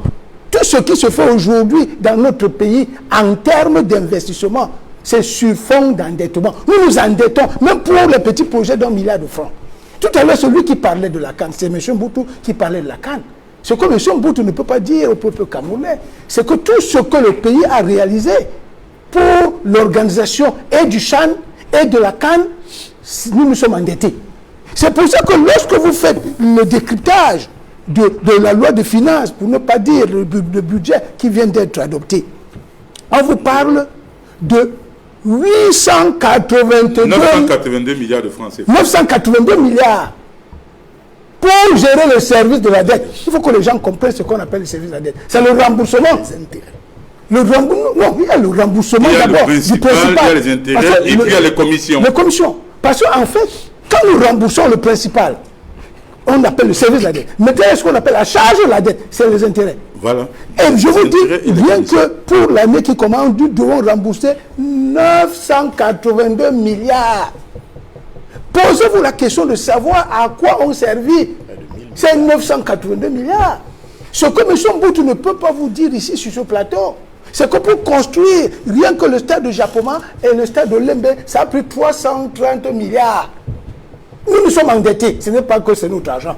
Et il faut rembourser. Mais puisque tout était les faits. Mais le gouvernement estime que l'encours de la dette et le cycle d'endettement est encore viable au Cameroun, que la norme communautaire est de 70% et qu'on serait autour de 37% du PIB. Je vais dire ceci, non. Écoutez, en fait, est-ce que cet argument peut être utilisé pour justifier l'endettement du Cameroun pour financer les projets de développement dans le pays? Ça ne peut pas passer. C'est également là une autre pomme de discorde entre le FMI et le gouvernement de la République du Cameroun. Parce qu'en réalité, de quoi on parle ici, parlant de cette question? On parle des critères de convergence. Vous comprenez? Parce que les critères de convergence nous permettent vraiment d'aller à 70% de notre PIB. Mais la vérité, c'est que au niveau du Fonds monétaire international, on estime qu'on ne sait pas pourquoi on s'endette. Donc le vrai problème, ce n'est pas le problème de l'encours de la dette qui fait problème, mais c'est l'opportunité de la dette. Parce que lorsqu'on parle de la question de la dette, il faut tenir compte de l'encours. Ça veut dire le volume de la dette. On parle du service de la dette. On parle de la charge de la dette. On parle de l'opportunité, l'utilité, l'utilisation de la dette. Dans notre contexte, nous nous endettons même pour faire un puits. Le Cameroun s'endette. Maintenant, donc, je vais chuter Jean-Robert. Montrez-moi un seul projet, un seul projet qui a été financé grâce aux emprunts que le Cameroun a remboursé, qui a généré des bénéfices permettant de faire d'autres investissements. Montrez-moi un seul projet. Ça n'existe pas. Et quand vous parlez de la soutenabilité par rapport au PIB, le PIB du Cameroun est flou et évanescent. C'est flou. Est-ce que nos producteurs agricoles ont déjà vu un seul agent de recensement passer dans leur plantation? Allez vous renseigner. Et puis ce que je vais dire, j'ajoute du lourd, ça c'est pour... Je vous en prie. Prenez ce budget, juste 2 secondes. Prenez ce budget. Le service de la dette, c'est de 982 milliards de francs CFA. C'est supérieur au budget qui seront consacrés à l'enseignement, à la formation et à la recherche, qui est de 685 milliards. La santé, c'est de 192 milliards. Et les infrastructures, c'est de 670 milliards. Donc, le premier poste de dépenses budgétaires, après les dépenses de personnel, c'est le service de la dette. Et vous comptez, et vous croyez qu'on peut se développer avec ça, qu'on nous dise, c'est-à-dire que la liste des projets qui ont fait l'objet d'un... Mais Jean-Robert Wafo, la liste des créanciers... En mettant en priorité le service de la dette, le Cameroun ne fait pas-t-il bonne mine devant les bailleurs de fonds qui attendent effectivement que le pays puisse pouvoir rembourser la dette qu'il a contractée. Monsieur, nous voulons que le Cameroun investisse dans les secteurs productifs tels que l'agriculture. Pourquoi ils ne le font pas? Parce qu'ils savent que pour investir dans l'agriculture, il faut des terres. Mais ils ont déjà bradé les terres. Après vous, je vous en prie. L'Institut John Hopkins en quelques mots pour que Joseph le Cameroun a 100 000 hectares de terres. Jean-Robert, à la Chine. Bon, je reconnais que Jean-Robert m'a arraché la parole. Hein, vous savez, il a stoppé, j'allais dire, les développements que j'avais. Mais ce que je voulais faire observer, Cédric, c'est totalement incongru de penser qu'on peut développer un pays comme le nôtre, avec un service de la dette placé à pratiquement 1000 milliards de francs, et la politique de développement local, que nous appelons ici la décentralisation, qu'on met ça à 230 milliards. C'est une congruité inimaginable pour des gens sérieux. Aujourd'hui, il est question de construire notre pays à la base. Et nous avons pensé que pour le construire, il faut remettre le pouvoir aux élus locaux. Et il faut leur donner les moyens. Vous leur donnez 200 milliards pour les 10 régions du Cameroun. c'est des conneries. Mais pour justifier cela, le gouvernement dit que les collectivités territoriales décentralisées n'ont pas encore les compétences et les capacités de pouvoir mener certaines missions régaliennes. La vérité se trouve ailleurs. La vérité, c'est que nos gouvernants ne veulent pas sortir de la gestion jacobiniste. Ils veulent tout gérer à partir de Yaoundé. C'est de ça qu'il est question. Justement, pour chuter, moi je pense que non, le peuple ne se pose pas à ce niveau. Le peuple camerounais, là je rejoins M. Mboutou qui dit que le peuple camerounais fait confiance aux élus locaux. Il y a une élection, il y a des élections municipales qui ont eu lieu. Aujourd'hui, les Camerounais sont en train de lire les conseillers régionaux. Ça veut dire que ceux qui sont sortis de là auront la confiance des Camerounais. Les Camerounais veulent que ces gens prennent le destin en main, le destin de notre développement en main. Et c'est pour ça que nous demandons au gouvernement de prendre toutes les dispositions pour donner les moyens financiers à ces gens. Maintenant, il va leur appartenir, au niveau de la région, au niveau des communes, d'organiser des séminaires de formation, par exemple de leurs ressources humaines. Nous sommes d'accord qu'il y a des choses à faire là-bas. Mais ce n'est pas le gouvernement qui va faire ça de Yaoundé. C'est les mairies, c'est les régions elles-mêmes qui doivent s'organiser. C'est ce que j'ai bien compris. Joseph Mboutou René, alors, je vous en prie, Joseph René a la parole. Alors, le fait qu'on dépense près de 1000 milliards pour le service de la dette et à peine 232 milliards pour la décentralisation, alors qu'il était prévu au moins 15% du budget alloué aux collectivités territoriales décentralisées, pourquoi le gouvernement veut garder tout cet argent pour lui seul? Non, Cédric, lorsque vous prenez un bilan, le bilan a ce qu'on appelle la partie haute et la partie basse. Et dans la partie haute, vous allez toujours voir qu'il y a ce qu'on appelle les actifs et les emprunts. Vous comprenez? Ça veut simplement dire que pour financer des actifs, il faut faire des emprunts. On ne peut pas financer des actifs importants sans faire recours à l'emprunt. Bon, maintenant, on rembourse 900 et poussières de milliards pour la dette. Bon, c'est vrai que cette dette est déjà constituée, la dette intérieure, la dette extérieure, il faut déjà le mentionner.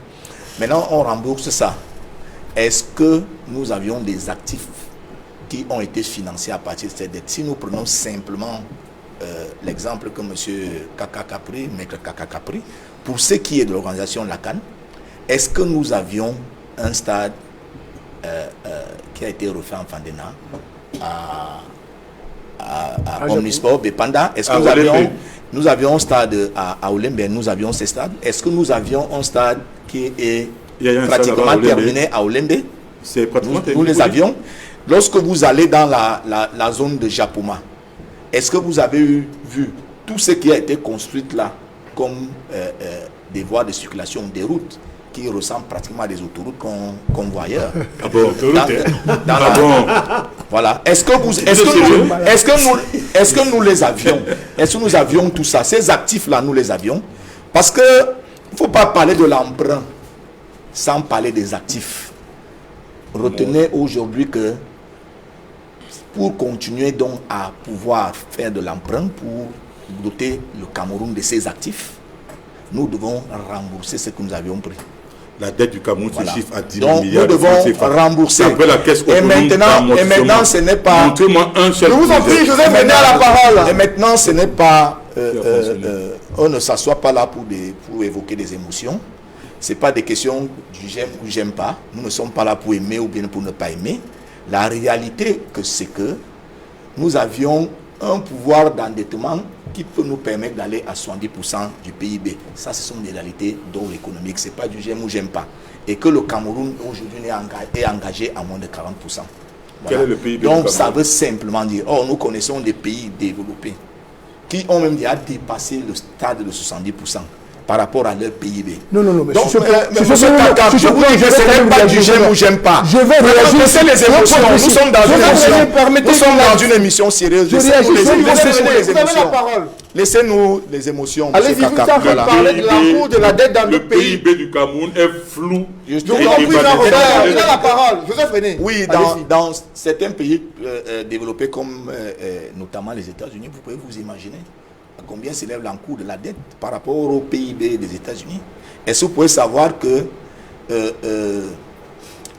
les réserves du Trésor américain sont constituées à plus de 70% des ressources de la Chine? Vous pouvez un peu vous imaginer. Mais ils battent monnaie. Voilà.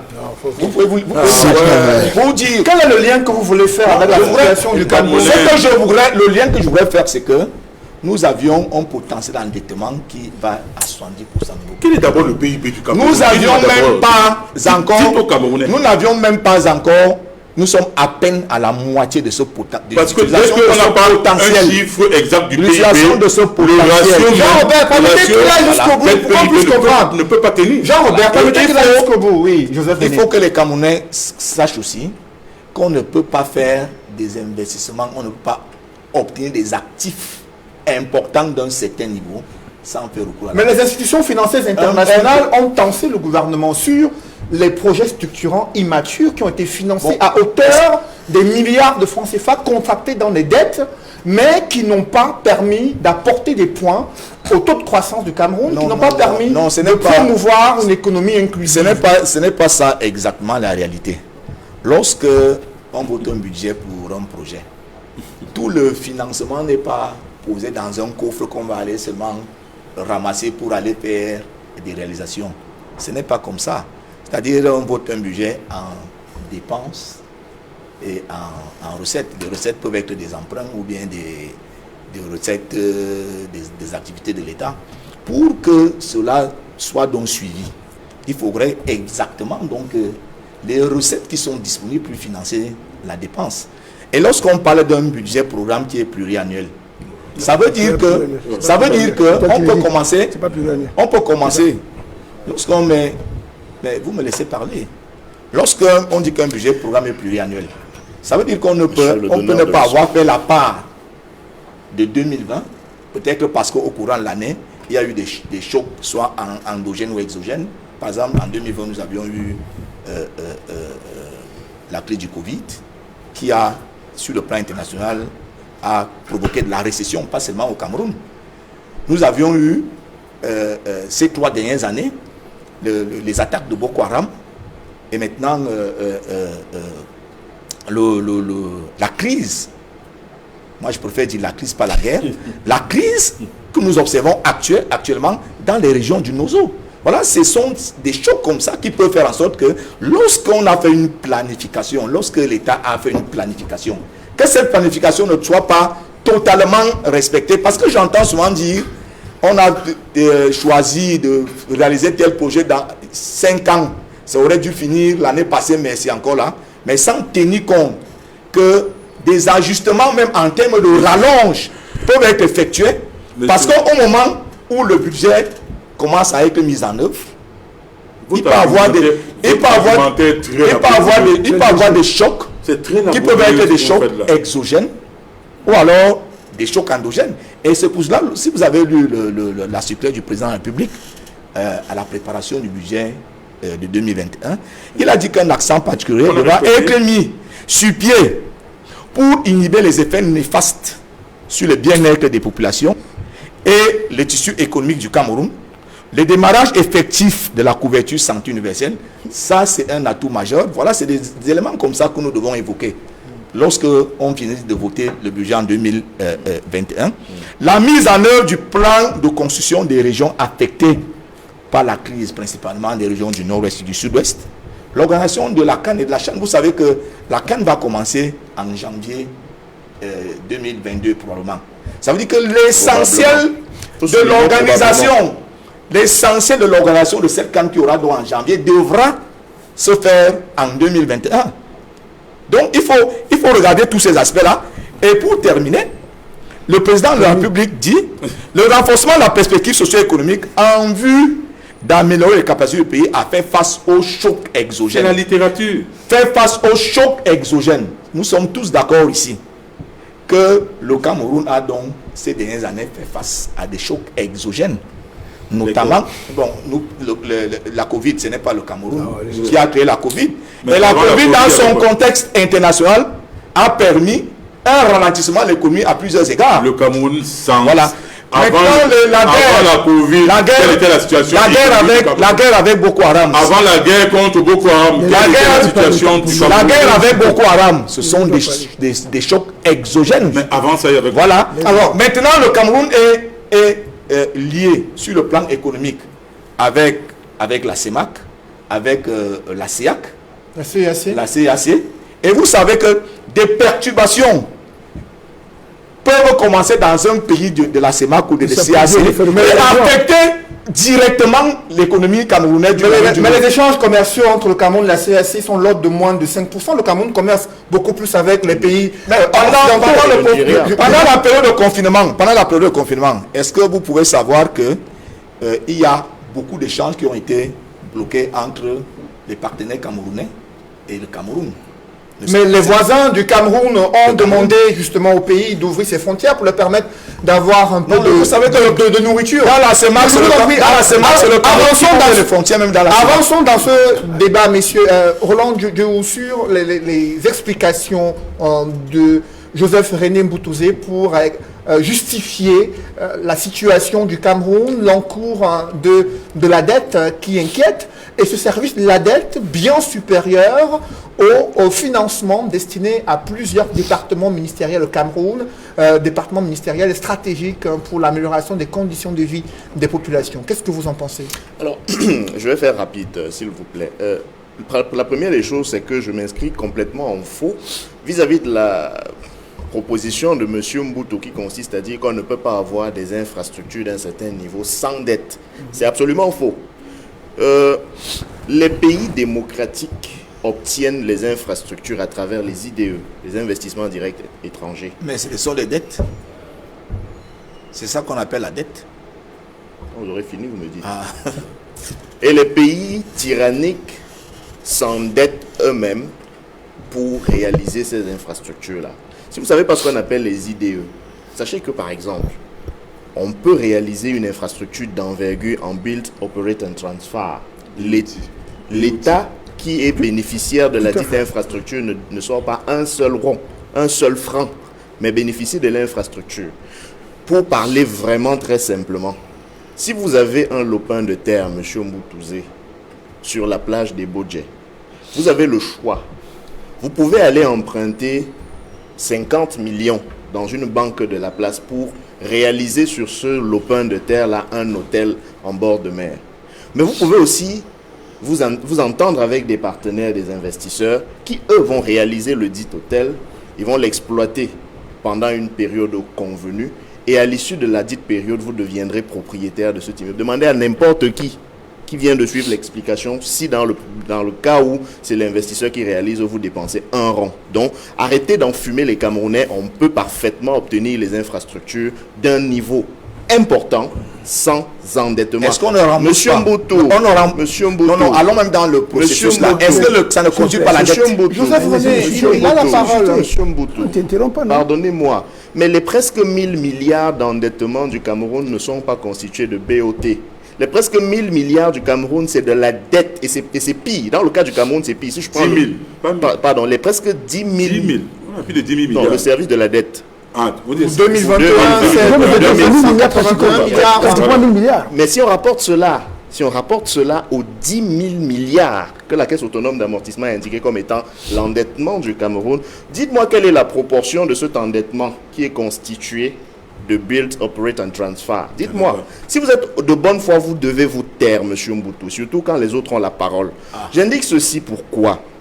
Parce que vous avez par exemple les infrastructures comme le port en eau profonde de Kribi. D'abord sur la sémantique, on vous a dit que c'était un complexe industrialo-portuaire, comme le stade d'Olembe qui est un complexe sportif. Aujourd'hui, on vante la réalisation d'un stade. Mais il faut bien dire aux téléspectateurs qu'un stade et un complexe sportif, c'est deux choses différentes. Un port et un complexe industrialo-portuaire, c'est deux choses différentes. De deux, vous vous endettez auprès de la Chine, qui elle-même vient, avec l'endettement qu'elle vous a consenti, réaliser l'infrastructure. En fait, le prêteur fait un jeu d'écriture dans sa comptabilité, trouve du travail à une entreprise d'ingénierie chinoise, donne la main d'œuvre à des employés chinois pour venir construire une infrastructure à Douala, à Kribi, et vous vous contentez de rembourser la dette en milliers de milliards. Voilà le modèle économique que vous proposez aux Camerounais. Oui, vous avez la majorité obèse pour faire ça, pour endetter les Camerounais de manière inconsidérée, de manière irresponsable, sans qu'on ne puisse véritablement voir ce qu'il y a comme valeur ajouter. Je termine sur cette considération d'ordre général. Il semble que M. Mboutou n'aime pas beaucoup quand on lui donne le change et il excelle dans les attaques personnelles. Si vous ne l'aviez pas interrompu tout à l'heure, il aurait certainement dit aux téléspectateurs que je n'ai même pas le droit de m'exprimer sur des questions économiques. J'aimerais vous dire que le vrai problème du Cameroun, c'est l'institutionnalisation de la navigation à vue économique. Quelle est l'approche macroéconomique de ce budget? C'est-à-dire quoi? Quels sont les leviers de politique budgétaire sur lesquels ce gouvernement a décidé de baser son programme économique de l'année 2021? Je ne parle pas de levier monétaire, parce que nous savons tous que nous n'avons pas la possibilité de battre monnaie. Et il faut vous garder, M. Mboutou, quand vous voulez comparer les économies, de comparer un pays qui bat sa monnaie, comme les États-Unis d'Amérique, comme la Chine, avec un pays comme le Cameroun, qui ne dispose pas d'autonomie monétaire. Mais les pays qui sont dans les mêmes situations que les nôtres ont d'autres outils qu'ils peuvent utiliser. C'est par exemple les banques de développement. Faisons ensemble le bilan de ce qui peut être considéré comme une banque de développement au Cameroun, la banque des PME, mort et enterrée. En tout cas, on n'en entend plus beaucoup parler puisque le capital social est entamé. Je parle du capital social. Les financiers savent que cela veut dire que vous avez été incapable de la moindre gestion orthodoxe. Vous avez l'insertion du Cameroun dans le commerce international. Quelle est la politique de ce gouvernement pour 2021 pour s'insérer avantageusement dans le commerce international?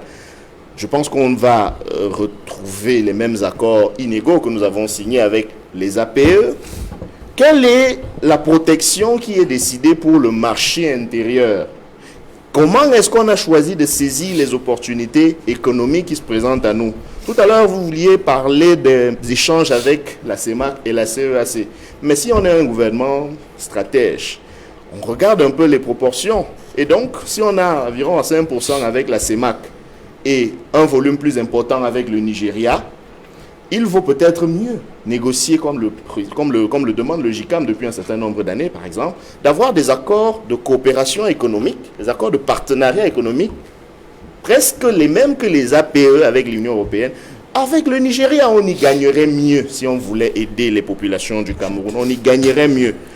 Pourquoi est-ce qu'il n'y a précisément pas justement les IDE dans ce pays, c'est-à-dire les BOT? Simplement parce que le cadre juridique, la sécurité juridique, pour être plus précis, la sécurité juridique et judiciaire n'est pas garantie. Un investisseur qui s'engage dans un BOT, c'est qu'il s'engage sur 10, 20, 30 ans en général. Mais il ne peut pas prendre le risque de s'engager dans un État où on va dire le droit à la tête du client, où la justice est aux ordres. C'est pour ça précisément que je rappelle la formule que j'ai faite au départ, pour dire que les pays qui se sont organisés pour être des États de droit et des démocraties sont plus attractifs à ce type d'investissement-là, parce que les investisseurs s'y sentent à l'aise et ils peuvent paver le pays d'infrastructures. C'est-à-dire, ce sont les investisseurs qui se bousculent aux portes du pays pour savoir ce qu'il y a à faire. Et donc, les pays qui ont comme ceux que vous gouvernez, c'est-à-dire le Cameroun, choisi la tyrannie et l'obscurantisme, n'ont d'autres options que de compter sur des amis qui peuvent quand même de temps en temps consentir des endettements. Mais faites gaffe à l'endettement, parce que je dis ça, je ne dis rien. L'endettement pour les puissances. L'endettement pour les puissances et pour une puissance émergente, notamment comme la Chine, est un outil stratégique de domination. C'est clair. C'est dans ce que le président chinois Xi Jinping appelle les nouvelles routes de la soie, le moyen de coloniser sans envoyer les troupes. Parce que quand vous êtes endetté, quand vous êtes surendetté, et j'emprunte à Maître Kakak, quand vous êtes surendetté et qu'à un moment donné vous n'arrivez pas à rembourser, allez voir ce qui se passe au Sri Lanka actuellement face à la Chine. Et la Chine, bien sûr, qui détient la majorité de la dette extérieure du Cameroun. Avec vous, Maître Simon-Serge Kaka, que faut-il faire dans ce contexte?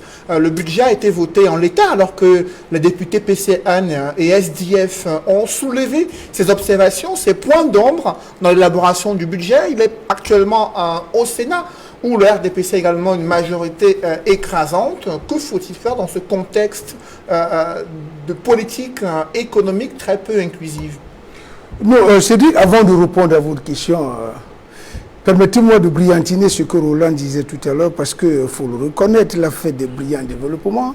Là, il essaie de finir plus grand économiste que grand juriste, ça c'est une parenthèse. Mais ce que je voulais faire observer, c'est que, en fait, les institutions de Bretton Woods viennent de sortir le top 10 des meilleures économies africaines en 2020. Je vous donne le classement. Le premier, c'est le Nigeria. Le deuxième, l'Afrique du Sud. Le troisième, l'Égypte. Le quatrième, Algérie. Cinquième, Maroc. Sixième, Éthiopie. Septième, Kenya. Huitième, Angola. Neuvième, Ghana. Dixième, Tanzanie. Lorsque vous décryptez cette liste, il y a deux choses qui se dégagent. La première, il n'y a aucun pays d'Afrique centrale, il n'y a aucun pays d'Afrique francophone. Mais le Cameroun est 12e. Attends, s'il vous plaît, monsieur, s'il vous plaît. Non, mais il faut préciser que le Cameroun est 12e. Prenez votre nom en patience. Devant la Côte d'Ivoire, le Sénégal et le reste. S'il vous plaît, c'est pas vous qui avez donné cette information. Ce que je voulais faire observer, c'est pour brillantiner ce que Roland disait tout à l'heure, qu'en fait, les pays qui brillent par leur exemplarité démocratique brillent également par leur exemplarité économique. Vous comprenez? Lorsque vous prenez ces 10 pays, vous allez vous rendre compte qu'il n'y a que les pays africains anglo-saxons et les pays maghrébins. Et vous allez constater effectivement que lorsque vous prenez les pays comme le Ghana, les pays comme le Kenya, les pays comme la Tanzanie, les pays comme... C'est des exemples de démocratie chez nous. Ici, en Afrique centrale, on ne peut jamais être dans le top 10. Parce que nous sommes, j'allais dire, les très mauvais exemples de démocratie. Chez nous, on ne prend pas la démocratie, on prend la dictature, comme M. Mboutou le disait tout à l'heure, parce que lui, il a parlé de la dictature, la majorité, mais moi, je parlais de la dictature tout court. Cette fois, c'est très important. Maintenant, pour revenir à votre question, dans ce genre de situation, je n'ai que mes yeux pour pleurer, parce qu'en réalité, j'avais la conviction qu'au sortir de cette session parlementaire consacrée à l'adoption du budget, nous allions avoir des choses intéressantes pour le Cameroun. Surtout que cette session coïncidait avec l'organisation des élections régionales. Et mais tous ceux qui sont des observateurs avertis, tous ceux qui sont des vrais patriotes, les patriotes orthodoxes comme nous autres, nous nous rendons compte que, objectivement, tel que nous sommes partis, telles que les choses sont parties, nous ne sortirons jamais de l'auberge. C'est par là que je termine. Alors, sur son compte Twitter, le président du PCRN, Cabral Libby, a exprimé ses vifs regrets au regard de ces dispositions de la loi qui n'ont pas été respectées concernant le budget de la décentralisation. Cela intervient au moment où il y a les tout premiers conseils régionaux qui vont être mis en place. Edmond Kamdia, à quoi faut-il s'attendre dans les tout prochains jours concernant la décentralisation? Est-ce que le chef de l'État peut intervenir dans le cadre de cette loi des finances qui est en train d'être examinée au Sénat? D'abord, il faut observer que dans la réaction du député Cabral Libby, qui est très fondée, nous devons également regretter le fait qu'il n'ait pas tenu compte de ce qui avait été prévu. Au moins 15% du budget alloué aux ressources qui devaient être transférées dans les collectivités territoriales décentralisées, notamment les régions et les municipalités. Pour cela, il faut dire que c'est un très mauvais départ. C'est un très mauvais départ parce que le montant d'argent alloué, 232 milliards, pour les collectivités territoriales décentralisées, lorsqu'on évalue au niveau des 15%, c'est beaucoup moins. C'est beaucoup moins de la moitié des 15%. Et cela fait en sorte que c'est ce que j'appelle le mauvais départ.